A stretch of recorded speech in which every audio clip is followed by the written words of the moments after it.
那我们再来看看美国，那当然大家过去呢对美国的印象不错，可是现在美国的一个大城市洛杉矶哦，如果你再到那里去看，可能印象会差很大。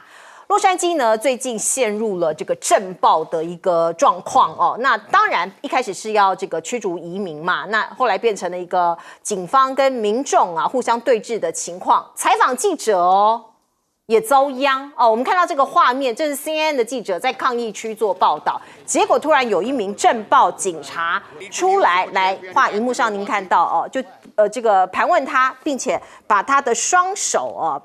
放在背后哦，把他给这个抓住哦，然后带出抗议区。所以我觉得这也很不解哦，因为照理说他应该有各种记者证或是证明啊，为什么警察把他这个双手这个放在后头，这样把他抓走哦？这件事情蛮奇怪的。不只是这样哦，还有不少的民众、还有警察以及这个记者哦，被警察给射中包括头部啊，还有脚哦。这个是《纽约邮报》的摄影记者。哦，他被远景从70米之外发射的橡皮子弹哦击中头部，虽然是橡皮子弹，可是这够呛的哦，这个击中头部他当场倒地。另外我们看到呢，中国大陆的新华社的记者哦，2度遭到催泪瓦斯击中哦，一边报道一边咳嗽，因为这个也很不舒服。那另外还有一名记者，新华社的，他是遭到橡皮子弹击中哦，在小腿这里哦，有一个很鲜红色的弹痕哦，非常的明显哦，这应该也非常痛。那这位女记者，她是澳洲9 News 的记者，她在连线的时候被一枚橡胶子弹击中她的腿，而且看起来这个警察哦是瞄准她发射的哦，从画面上看起来，你看他是背对警察，所以这个也蛮离谱的哦。所以澳洲政府已经跟美国政府交涉，因为感觉是在攻击记者。那另外，川普就说示威者都是畜生哦，我要解放你洛杉矶，那军队会待到和平为止。所以这是一场内战吗？还是类内战呢？哦，看起来的确哦，这个执政党包括这个川普的手腕真的是铁腕哦。你看到《华尔街日报》就报道，白宫负责移民政策的副幕僚长米勒啊他5月底因为不满说你驱逐这些移民的速度太慢了，人数也太少，所以他下令这些海关还有移民总署的人到大卖场还有便利商店去捞人，去看是不是非法移民，然后把他逮捕。所以洛杉矶的民众很生气所以这是上街的最主要的原因。原来他这个原因是其来有自不是说莫名其妙就一堆人莫名其妙跑到街上去川普呢派了4000名国民兵、7000名陆战队到洛杉矶五角大厦证实已经烧掉了40亿台币，因为这些人要吃、要喝、要住，还要给他差旅费用所以这个花了很多很多的公帑。那现在洛杉矶呢宵禁我们看到美国的新危机是不是来了，这是洛杉矶的市长巴斯，他说要实施宵禁恐怕会持续好几天所以洛杉矶现在是一个紧急状况我们看到像是苹果电脑啊、艾迪达这些商店都被洗劫一空了，这应该是在 shopping mall 里面，还有一些小商家你看到很多民众趁乱打劫就把这个商家的玻璃打破到里面去，把这些货品给拿走洗劫一空。其实洛杉矶在疫情期间像是旧金山也曾经发生过像这样的打砸烧的事件。而另外国土安全部的部长他说民众收钱参与抗议，他直接把这些民众打为说你是拿钱办事的人那证据在哪里呢？不知道，可是他就说这是有组织而且专业的操作。那我们也可以看到，包括这个川普上任才5个月紧急状态就有8次了，外界就质疑他是不是在扩权，因为包括能源、边境贸易，川普不断的说，我们这个是紧急状态所以呢已经不紧急了，他还在紧急状态。专家就强调，这些行政命令赋予川普额外的权利，而且国会已经认定这些权利不适用于非紧急情况，他这是在滥用，包括关税政策也一样，就国家遭到了紧急的一个状况，所以我们要用关税来对付其他人。那关于洛杉矶骚乱事件呢，透过民调大概有接近一半的受访者反对派遣海军陆战队支援联邦机构针对非法移民的执法行动。那我们也可以看到呢，这个很多人都说在警告国家正迈向第5阶段危机，那就是我们刚刚讲的有走向内战的风险。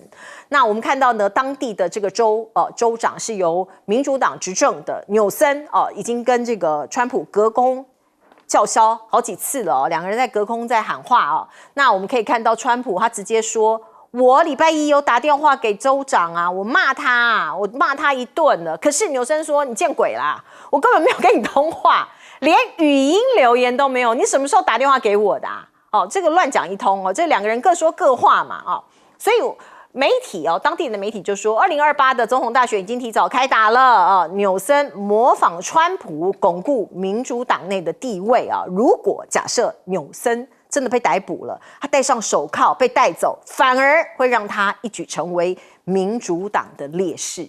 来，老师，美国的警察本来对于记者就不是很友善我们在这一次的这个很多媒体记者中弹的证据显示出来，他们警察是故意朝着记者打的。对，像澳大利亚的那位女记者刚好摄影拍到了，那个警察就拿起枪来，砰一下就把他打下去了，打到他的腿上。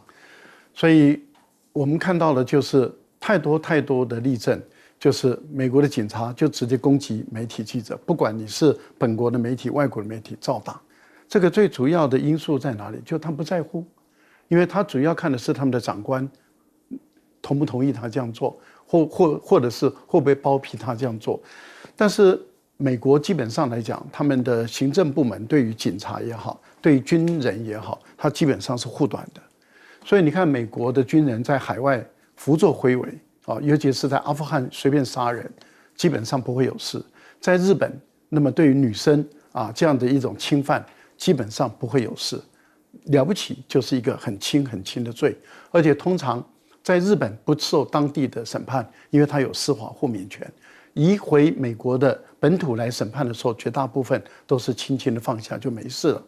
所以我觉得这样的一个护短，他们的主要的目的是要巩固他们的军人对他的效忠。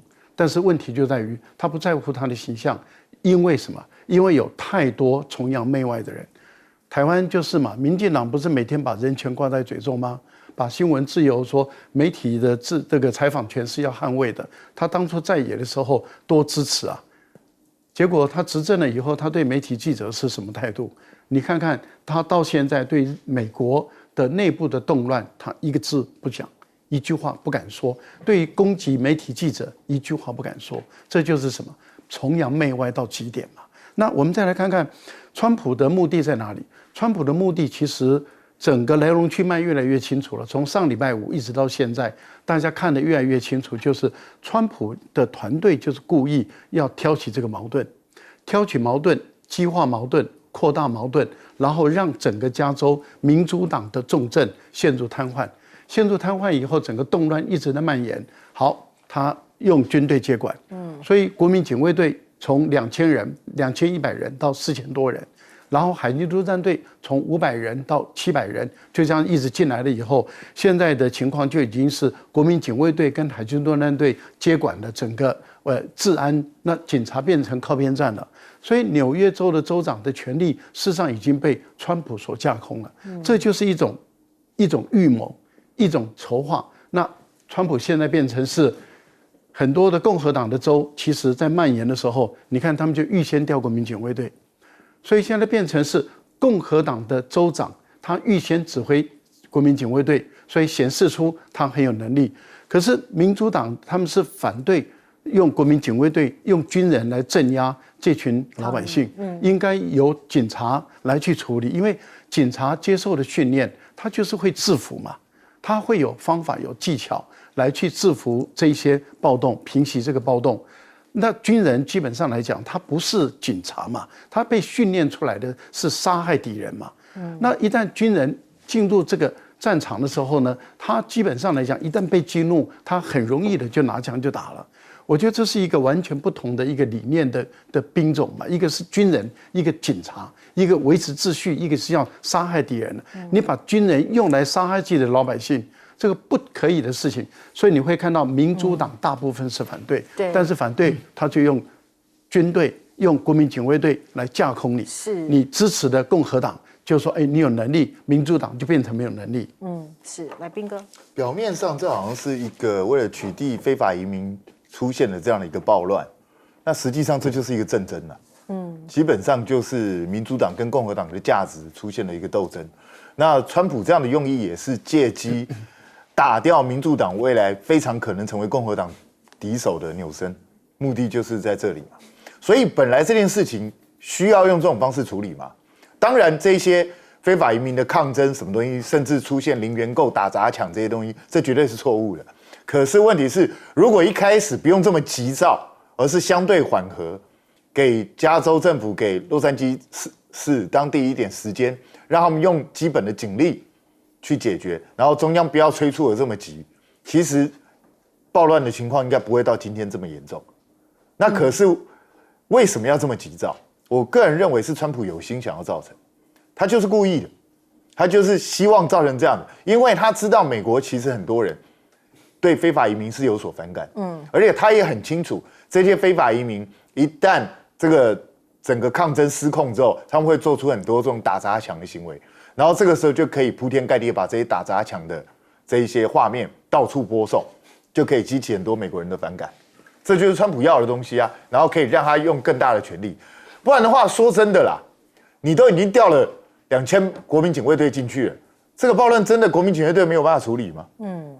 你有必要一定要派700海军陆战队跟另外剩下的其他的美军正规美军去吗？毫无必要嘛。而且你到现在有看到这些抗争的民众，除了石头啊、砖块啊这些东西，他有拿其他的武器攻击警察吗？也没有啊。所以你有什么动用军队的必要？但是川普这个人呢，你如果一般的人，一般的美国总统会认为说，这种事情我干嘛动用军队？而且美国史上没有人这样做过，我不会做。可是对川普来讲，正因为美国史上没有人这样做过，所以我要做。我觉得他的思考跟我们一般常人是不太一样，所以他搞不好觉得说，我就来做一次给你看，而且我成为美国史上第一个这样做的总统，而且我成功弭平了叛乱，这样子他觉得自己让美国又 MAGA 又再次伟大。可是这个是一种非常危险的选择，因为现在我们看到的是洛杉矶，接下来你要知道，民主党控制22个州以上，那这些地方会不会一个一个都挑起暴乱？这个就很难说了。因为川普这个东西只要稍有处理不慎，可能会变成一个蔓延全国性的这样的一个动乱。那这个动乱到最后会不会演变成美国内战？这个谁都不敢讲，一定不会。而且川普挑了一个最不好的时机，什么时机？你跟国外的关税战还没打完呢，你让全世界经济陷入动乱了，你让美国人现在已经看不到未来了。当我在看不到未来的时候，我周遭的基本生活都没有办法顾到的时候，你知道人们会做什么选择？通常就会铤而走险。因为我没有办法保障我的生命，没有办法保障我的财产安全，就会出现非常多的这种躁动的这样的一个状况，这是非常危险的。历史上很多的暴乱就是因为经济状况不佳，然后整个社会前景不安，然后就出现动乱。那我觉得身为一个总统，自己主动想要挑起这种动乱，我个人认为是非常不智的。所以正常来说，他的幕僚应该要劝川普在稍安勿躁，先不要做这样的举动。可是川普显然又在玩他极限施压那一套，你看哦，他现在急急忙忙就先把军队直接调进去，虽然还没有直接开始介入动乱，但是我就是故意威吓你，就是要恐吓你说你们再不动，我就要真的动军队了。我觉得川普老是玩这一招哦，到最后会为整个美国带来非常严重的危险，也会投下太多不可知的变数。将军。其实刚开始我觉得川普这件事情从头到尾可以说无心插柳柳成荫了，就是他没想到收获这么丰富因为刚开始可能只是他的 ICE 去抓一些非法移民，因为他们给的这个要求的标准很高，所以你一天要抓到3000个非法移民啊，所以说这个 ICE 他们就拼命去抓，到处去捞人。那尤其是最容易捞人的地方就是佛州嘛，因为佛州有很多的这种从墨西哥过来这边打工的啊，包括到果园去摘果子的，在餐厅后台，他还不能在前台，前台他当服务生会不会发现？他就只是在后台洗碗啊，或者做清洁工啊、割草这些工作。那佛州是最多的嘛，所以他们 IC 就到这边去抓人。就没想到抓人引起暴动，暴动以后到现在为止3、4天之后，大家知不知道？结果我们现在民调这边数据是说有47%反对派兵，但是美国另外有一份民调是说支持这个川普做法有23%哦，他反而获得政治上的红利哦。最明显的一个人就是马斯克，前几天还跟他吵架，现在来讲为这个事情他力挺，他也赞成川普的做法。从马斯克的表现你就知道，美国其实有很多人实际上对这个移工是抱着有敌意的这种心态在处理移工。可是我这边要替移工讲一句话，你知道这些移工到美国去打工来讲，他虽然说是非法移民，他没有签证，但是他有交税哦。他跟美国谈的条件是说，我一样交税，交几年之后你就给我一个工作签证。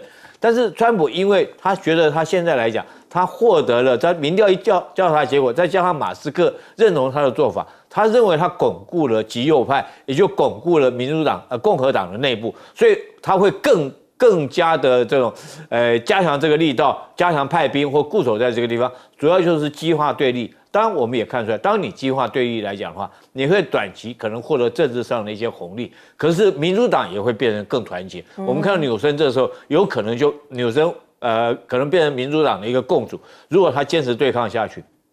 那我试问一下，你川普为了自己个人的一些政治上的红利，你自己就要把自己整个美国这个撕裂吗？撕裂成完全是共和党跟民主党吗？但是你不要小估这个川普他真的会这样做。他为了他政治上红利甚至于他身边有一群人。第一个，他们意识形态本来就是反对这些移工。第二个来讲的话，到底下一任总统谁选？这个可能他们已经开始在做盘算，因为川普很特殊的，他不会再选下一任。这时候会不会是这个我可取而代之的这些人，反而会加强这种力道，希望在政治上获得红利？当然了，我觉得这是结果，我们可以看得出来，大概目前看到这种民调结果，就是往两边靠拢。这个共和党这边会更团结，民主党这边也会相对会更团结。那你说川普不懂法律吗？我跟你讲，川普他是选择性的适用法律。怎么讲呢？他绕过纽约，绕过州长派国民兵这件事情，其实他自己做过。在国会暴动那时候，大家要问你，你是总统，国会暴动成这样，你为什么不派国民兵去镇压、去处理暴动？他说，我要经过州长同意。那时候川普他就不派国民兵，他说要经过州长同意。那这是为什么？你就不经过州长同意，你自己就强派国民兵、派军队，甚至于派陆战队去镇压呢？所以我觉得我们后面整个看吧。我觉得这个美国这把火才刚开始烧，后续还有的热闹看。是啊，川普不管是对内对外都不断的在开辟战场。对外美中的谈判现在呢看起来第2回合有一个初步的结果了，这是在伦敦我们看到呢中美两国的这个谈判代表从白天谈到黑夜，最后达成了所谓的共识原则框架依照日内瓦的内容日内瓦不是有谈判吗？这个内容达成共识，还有原则框架，可是还是要回去向各自的领导人进行汇报。两个人川普跟这个习近平点头之后呢，才会着手去做。那商务部部长，这是美国的商务部部长卢特尼克也说大概差不多认同这个所谓的李成钢中国大陆的首席谈判代表的说法，并且还说希望稀土啊、矿物啊、磁铁这个问题也可以在这个框架实施获得解决。那外界现在盛传，最后可能是用晶片换稀土大家都说是不是有可能中国大陆还把它的稀土的管制给松绑？那对于换取它的晶片的一些技术性的一个杯葛跟松绑那两边都可以握手言和，然后呢大量的去做自己的一些科技上面的发展不过这当然很美好了，只是不知道会不会往这个方向来走。那《纽约时报》是说可能还不能这么乐观。因为他根据新华社的这个报道的描述新华社是这么说的，他说双方磋商专业、理性、深入而且坦诚。纽约时报就分析中国官媒通常在双方存在着重大分歧的时候，会用坦诚这个词他们也会做各种的这个模拟的这个过去谈判的一些新闻稿找到关键字，如果有坦诚2个字出现，可能中间有一个重大分歧哦，所以很难说这个最后的结果到底是好还是不好。而另外，中国大陆手上握着稀土这个关键的一些材料那当然其中铧这个元素据说是主导 F-35战斗机等制造的重要关键，也是美国的死穴这是说这个稀土里面的铧金属如果没有它的话包括了 F-35就飞不起来了。那另外呢，川普关税继续征这是美国的上诉法院，它允许他继续实施关税的措施就说判决这个出来之前都可以这样做所以看起来川普这个在第1回合看起来略占上风，可是还没有判决，现在还不知道只是说关税的政策还可以继续实施。而另外呢，高盛的报告说，6月初的时候不是有一个缓冲期吗？那个时候呢，增长了9%中国对美国的货运量，很多人都在囤货，都在抢购。现在第2波的备货潮是不是也会降临了呢？这是关键的夏季运输季节来到之前，可能第2波大家囤货又会加紧开始展开，因为90天的宽限期嘛。而另外我们看到美债危机现在看起来非常的危险，美国的国会预算办公室说，在2025年，就是今年8月中旬到9月底之间部分美债会有违约的风险所以世界银行也下修今年的经济成长率到2.3是比较低的，本来是1月份的时候是评估是2.7%，现在下修到2.3%少了0.5%。那美国白宫的 AI 事务主任说，主管说，大陆的 AI 模型现在只有落后美国3到6个月，这个紧紧的追在后头了所以如果这个美国不稍微再注意一点，有可能整个市场都会拱手让给中国大陆。而另外呢，今天有一则新闻，有很多球迷也都在讨论，这是来自于 NBA 的马刺队的球星温班亚马。他剃发修行跑去松山少林寺那我看了一下这个报道，大概是10天他有一个10天的闭关修炼。他为什么要这么做呢？现在不知道说是有人说你是不是要打造NBA 的第1高僧这个也很有趣。来请教赖老师。我们先谈一下严肃的话题好了因为中美的这一次的谈判第1天6个小时谈完，第2天就谈到半夜了。中间贝森特就是财政部部长先走了，那是因为他要去国会接受听证，但是他可以先离开，就代表说关税这个问题双方已经谈得告一段落。未来谜底解开以后，会不会双方再降一点？那我们来看，因为这个看起来问题比较不大，问题比较大的在哪里？问题比较大的是商务部这个部分。也就是说，美国的商务部在这段时间以来，他所做的事，并不是想办法让美国的企业在中国大陆那边多赚点钱，他是想办法让他的企业不要去赚大陆人的钱，所以他是禁止晶片卖出去，禁止核电厂的这个关键零组件卖，禁止发动机卖，他一直在禁止这个、禁止那个、禁止那个，而且禁止的都是高利润的东西，都是非常高利润的。然后就这个不行，那个不行，那个不行，那个不行。反正美国的商务部只有一个任务，就是把中国大陆打趴，让中国大陆发展不起来。那所以这次谈判谈到了最后的深水期了，因为大陆你有卡我脖子的东西，我也有卡你脖子的东西，那就是各类型的稀土。各类型的稀土包括汽车工业所需要的稀土对不起，你只能依赖中国。造飞机你要的稀土依赖中国，雷达依赖中国，导弹依赖中国，军用飞机依赖中国，你甚至连造军舰你都要依赖中国。你几乎只要能够用到稀土的地方，你几乎都要依赖中国，你没有办法完全自给自足。可是你一少一个元素，你基本上来讲，你那么一个复杂的机器，你就是做不出来。好，所以彼此之间都卡住脖子了。那我个人的推断是这样：为什么不是双方的谈判代表？何立峰的位阶不低喽，然后这个鲁特尼特的位阶也不低喽，他们都是很接近总统的最高领导人的这2位。可是为什么他们不能做决定？那也就是美方提出来的，非要习近平最后拍板定案。同样的，中方提出来的，非要川普才能拍板定案。我大胆估计是什么呢？美国要求的是，全方面的解除稀土的管制。就是美国需要多少就能够买到多少。那这个部分里面当然要大陆最高领导人来做决断。那大陆要的是什么？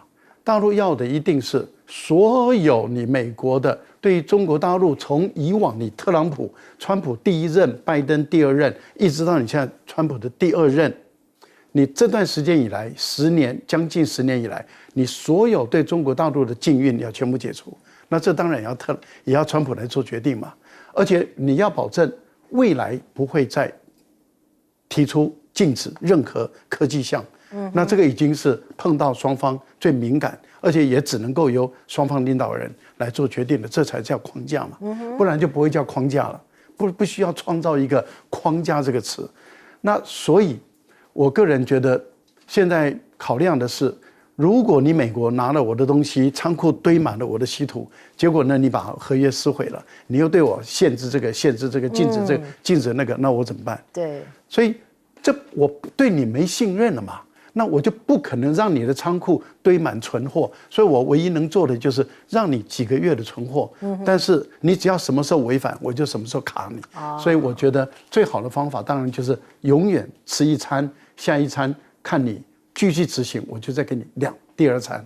没错。来，我们接一下广告。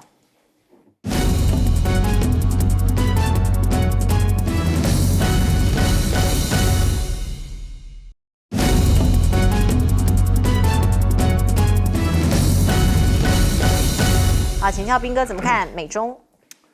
我觉得这个谈判当然。今天股市又涨了，所以表示大家持续还是认为前景相对乐观。对，因为大家都知道中美彼此之间都希望不要再继续战下去，可是问题是彼此能够让到什么地步，那要怎么样达成协议，那又是另外一回事。那所以我个人是觉得没有这么容易啦，也就是双方一定会达成一个相对缓解的目标。可是你说一下就我的晶片换你的稀土，我不认为有这么简单的事情。这中间有太多的细节要去谈了。这个大家也只能说，我们大概达成一个共识之后，慢慢以观后效。我觉得这个大概才是比较可能的一个状况。那至于纽时说，你用了深入且坦诚，每次只要用到坦诚，就是表示暗藏的。表示双方有立场是没有分歧的，可能意见不一样。我觉得纽时在胡扯了，因为我随便 Google 了一下，他那个习近平跟巴基斯坦也这样讲过，也是坦率，说双方深入且坦诚啊。对啊，那怎样？他跟巴基斯坦分歧也很大吗？不是这样讲啦。那可是双方有没有分歧？有，一定有了，不可能两个人能够这么契合，那之前在打什么鬼，对不对？可是你看一个人的态度就知道，你们没有注意到卢特尼克说了吗？他不像过去那样子那么嚣张跋扈了，这一次他也是很谨慎的在回答问题，表示中方确实提出来一些东西，其实他不是那么想接受，但是他也知道大局不容许他一口否决，所以我觉得双方后面还是有得再谈的。那稀土本来就是一直掐到美国死穴的一个地方，你说这个山呢，其实全世界到处都有，到处都有，美国自己也很多，但是问题是，全世界生产量最大的就是中国大陆。OK， 那它又不是单独生成，它是怎样？它是你就在提炼其他的稀土的时候，它顺便弄出来的东西，是副产品，就变成你没有稀土产业，你就不会有这个东西。OK，就是这样，这才是美国最大的问题。等于美国你想要这个山的话，你必须要建立一个稀土产业，你才会有这个东西。那等你建立起来是民国几年的事情？10年以后最少。是啊，所以这才是为什么它会掐到美国死穴的原因。所以在这种状况下，只能说美国在跟人家开战之前都没有注意到自己的弱点在哪里，就贸然跟人家开战，才会让自己面临这样的一个尴尬的结局。那现在对美国来说，我一直觉得川普是一个很奇怪的人，就是正常人你要发动一场战争或是要做一个行动，你都会把优劣利弊得失全部都考虑清楚之后再做。他不是，他选在一个很莫名其妙的情况下，然后对内对外同时发动战争。这是一个超奇怪的抉择，我到现在搞不懂他为什么这么有信心，可以在这种时候，特别是正常人来说的话，因为你才刚上任没多久，你好歹先等到美债的危机解决之后，你再开始慢慢一步一步发动这个动作。他不是，他就偏偏选在这个时候，大家一起来。我不知道他是想一次解决还是怎么样。他喜欢热闹。对，但是我恐怕他到最后一次解决的是他自己而已。好，我们接一下广告。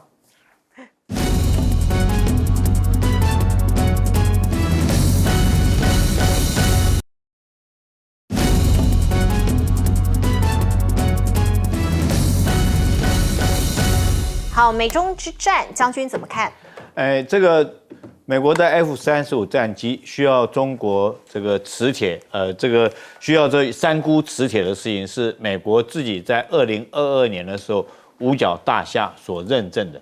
那时候五角大厦曾经因为有人媒体投诉说，这个洛克希德马丁公司用了中国的这个三菇磁铁来做 F-35战机，然后五角大厦的发言人那时候叫戈梅尔这个人来讲的话，他禁止这个暂停 F-35的这个交付，就是先不跟洛克马丁买。后来洛克马丁也曾尝试想要用别的这种元素来取代三菇永磁的这个磁铁，结果他们发现取不了以后，美国自己将这个中国的这个列为豁免品，也就是说你不接受管制，可以不需要管制哈。所以说他们需要这个是美国自己五角大厦认证的，那一架 F-35总共需要将近23公斤的这个三菇永磁的磁铁。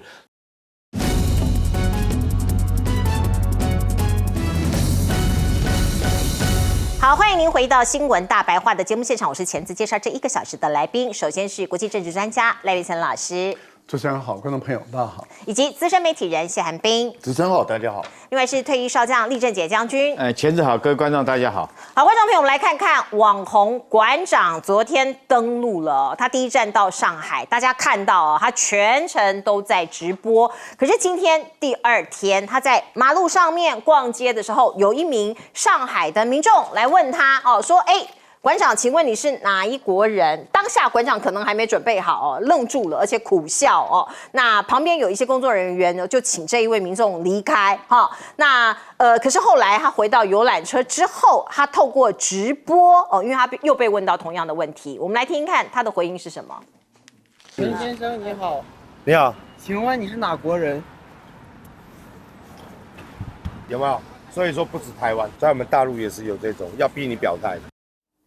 好，这个是他在这个马路上的时候，他有点愣住了，他就是有人就是要逼你表态，然后回到游览车之后馆长又被问到同样的问题因为有很多这个网友也上去挑战他嘛，说这个你怎么不回答？你为何不回答？我看台湾现在也发酵了，有一些政客也在说，馆长就是不敢讲到这个中国大陆去之后就不敢讲自己是哪国人了，他就直接也脏话也喷出来了，说我中华民国啊，怎么了吗？这些人真是如何这个就讲了一些很气愤的话，就是又恢复他的一贯他的这个直播那个时候的一个样态。可是观众朋友，我们来看看馆长登陆这件事情也许有人觉得没什么啊，可是有些人会觉得说意义重大因为他有很多这个追随者就是在网络上看他的人。昨天晚上据说这个整个同上就有超过27万的人在线看他的直播，看他吃东西，看他逛街。而我们看到对岸有超级多的网友在关注这件事像是微博热搜，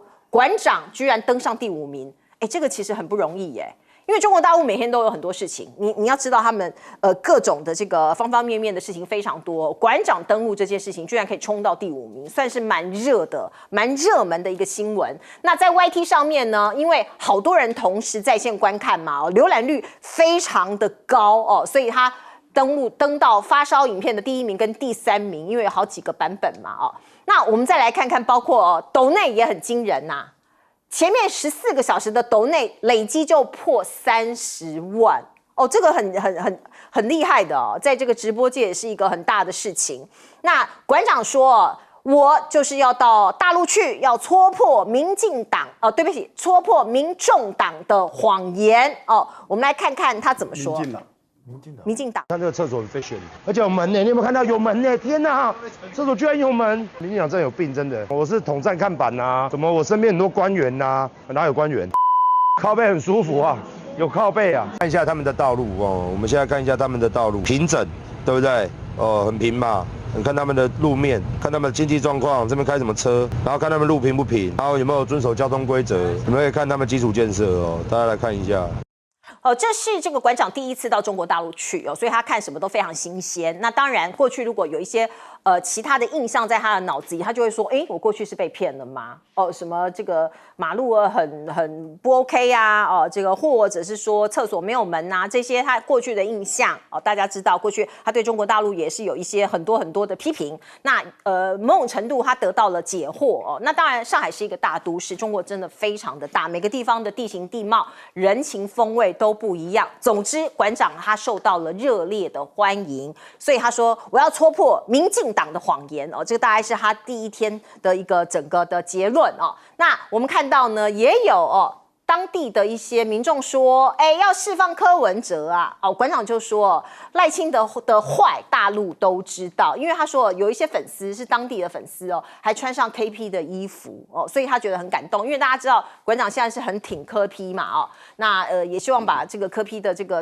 司法上面的一些这个不清楚的地方给厘清哦。那另外呢，也有人表达说，希望柯文哲可以早日重获自由，并且喊出柯文哲加油。所以这个陈之汉就说，民进党丢不丢脸？连大陆人都知道你们在搞哪一套，真是丢脸。赖清德的坏，大陆都知道，丢脸丢到家里了，丢到大陆了。那中国的思想现在可能他们要这个洗刷某一些恶名所以他的手法也改变了。他现在就是大量的邀请网红，不过这个馆长是自己去的国台办也说是他自己自费自己去的。那中国大陆现在是邀请美国的网红免费游华游中国大陆10天，展示真实的中国这个也很厉害。网红的影响力真的是超乎大家的想象所以像是馆长这样子的一个影响力啊，大家就可以看到了。来，彬哥怎么看呢？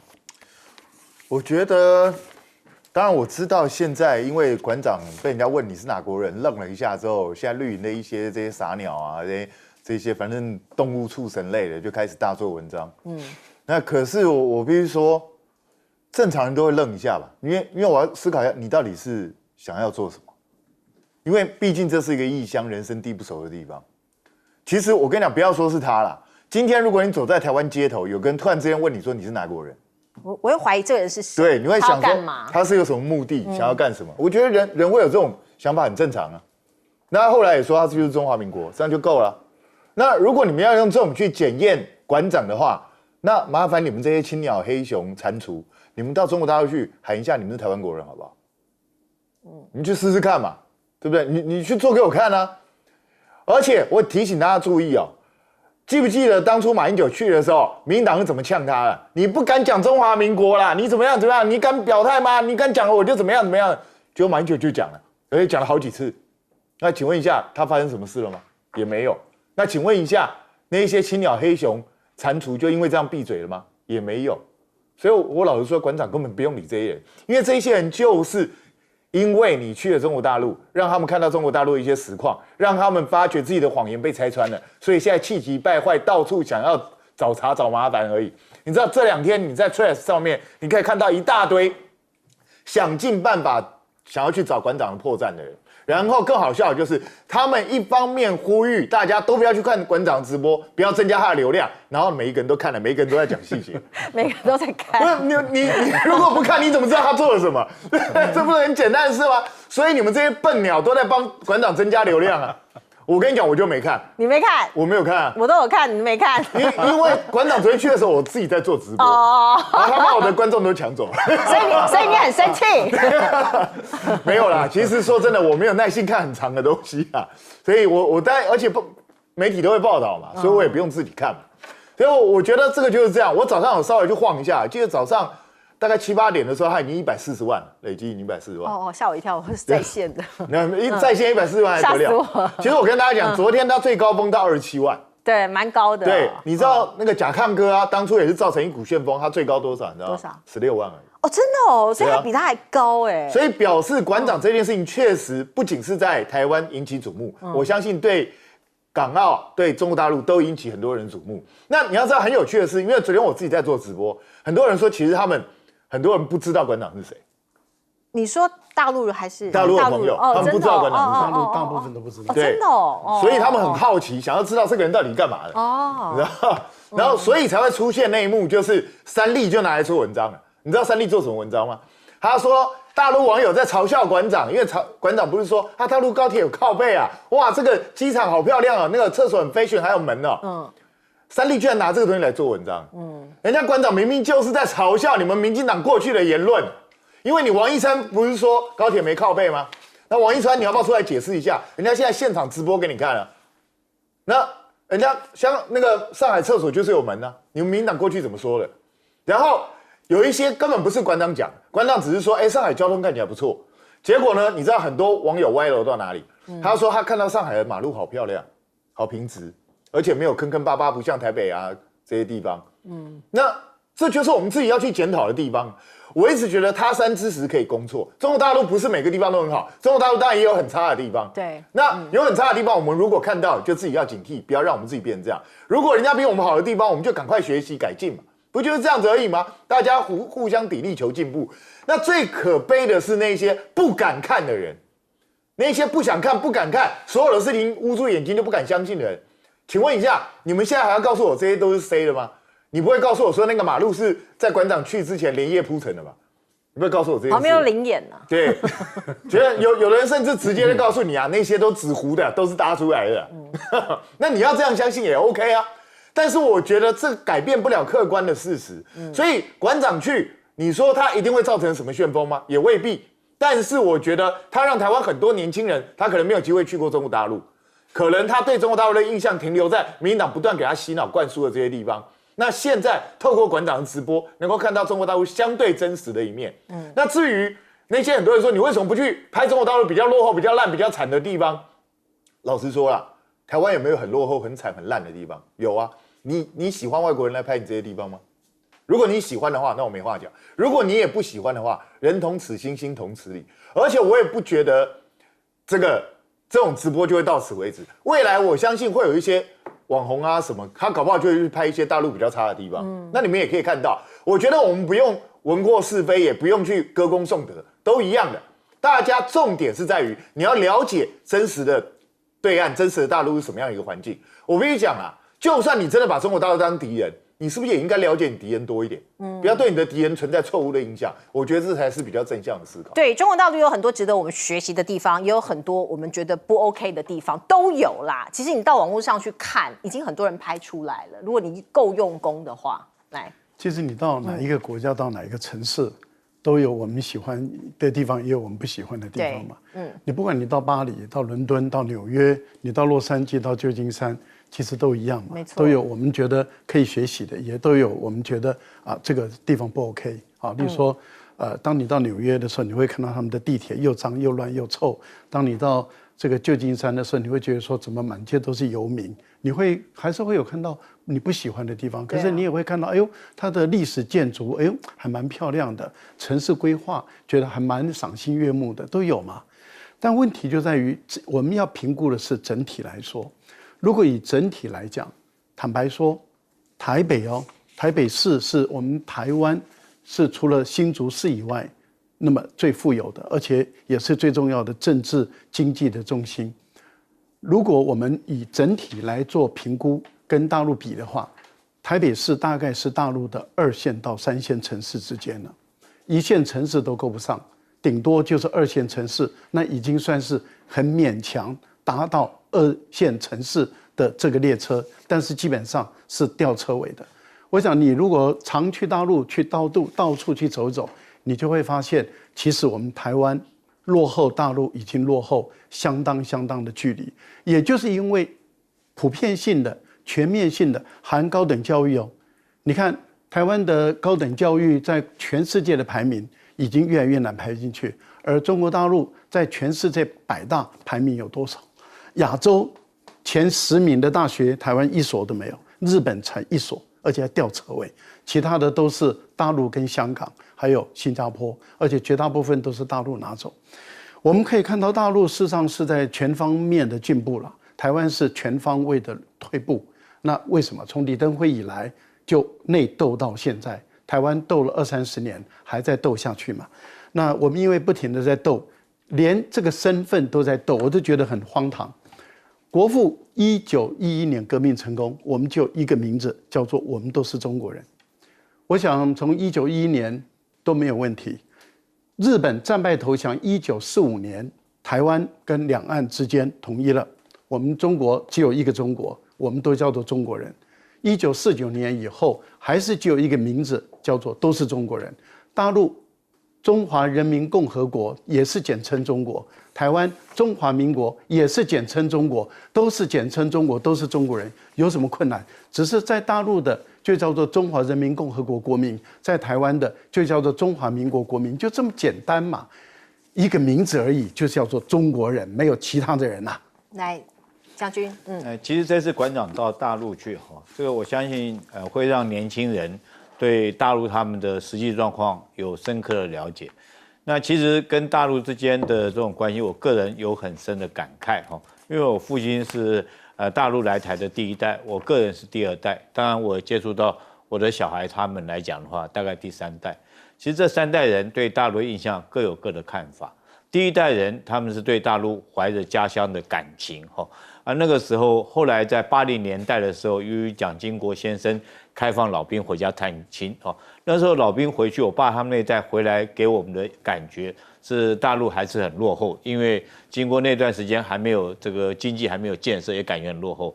那个时候我个人来讲，在金门经常拿望远镜瞭望大陆厦门，也看到对岸是一片这个等于说是荒野树林沙滩了哈，几乎没有什么建设。可是到我们这一代来讲的话，其实对大陆还是有感情的，因为我们受的教育是中国传统的历史地理的教育，所以我们这一代人大概会到大陆去旅游。那我们希望去看看故宫长什么样子，对不对？这个兵马俑是什么样子？我们会怀念当时的秦始皇如何一统天下，我们也会去看当地的这种设施。可是等到我们这一代快要这个比较这个到了某一种年纪之后，突然有一种说法啊，那时候我听到有一种说法，说是这个中港台3地哈各有不同，台湾是有文化没有有文化没有文明，说香港是有文明没有文化，大陆是又没文明又没文化，那时候确实有这种说法。为什么呢？因为我们台湾自认为自己这个是有故宫博物院继承了中华传统文化在台湾，那大陆因为搞这个文化大革命，所以将很多固有文化都洗干净了，就比较没有感觉上面没有中华文化的那种感觉。那香港觉得他们科技比较发达，但是现在平常讲，你到大陆去看，你会发现这个人家大陆这确实是既有文明又有文化。那这次去的话，我们必须要讲确实给台湾很大的震撼。为什么？你去不信？我们现在用年轻的这一代，其实他们比较旅游喜欢去的地方是日本或者是韩国甚至于东南亚，他们比较对大陆比较没有兴趣。但如果说是馆长这次去了这一趟以后拍的这些实况，会不会让现在我们台湾的年轻人会有对大陆存的一种想法？会愿意去那边实地走去那边看一看，我觉得这是这次馆长去最大一个收获在这边，然后促进两岸年轻人可以互相来往，最重要的。每一个城市、每个国家都有好跟坏，的确要你自己去看，亲眼所见，你才能够下评断哦。这是我自己跑新闻跑这么多年，我自己一个最大的感触。你要到那里去当地你自己了解，你才能够下这个断论。